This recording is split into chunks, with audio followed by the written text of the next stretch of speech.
banglo ina ang tuka sum kalung sum bang niang jile leba ni changa eleba si sum ipiang so lo leba kisi ta khada mu de pasya dina te chipang ding khat pe kalung sim khata hi thei lo we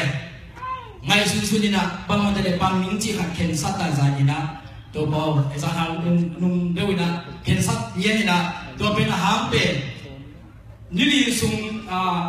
se khai piang le lupi pol thuen pol na aina thule sangye na nili pai na to sunga alam dak tak to bang pina muina ni simina kitul na so ompian na to pa hol na to nak pi na to pan king long ne na to pa hol na tam pi tam ui te chi pang loin omleng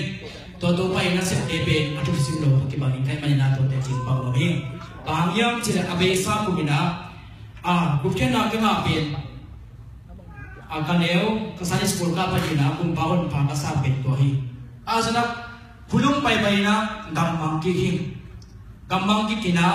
hangin bangyam chila piang taksa kung bawon pa sang hi na pihangina ikithuak ki ilo mi gol te tum panina setina tampi tak kisuki ki to swa ki gammang ki kina tunile somile kung panina hanglok ki kina sude sa to ki dia no lowin to ken sa dina ai jong to ina abe sa kum tampi la ina apasian de jong na pina tam so pen naki gam bang khai chang toina kalung sa bang umiam chen lau na khanong mi lau la mo mina bang ja sileng pen van tung gam tung ding chi pen ni kam te so na khat de la te se dan se to so de khat kum mina ki boina se dan se chang ge ni na pasien tu ma ki kum mina seo kum na thu sa ni ai jong khat de la wi bang la yam chi le to abe sai gam tan la ken tu pen toina ayong le man ki so ai man na to pen kin tama pan lao the se li so mina to pa yung happy na hangina atumin gen ni chile atam so pen apao the kin ken tu kum nga tung sia ba na kum pa hon pa pen ki thei jesu pen e kum pa chi ki thei so na hamong tak tak pen ki tam lo hi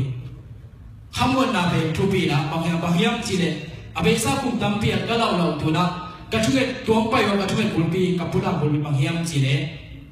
namba kata hamon na lumbuli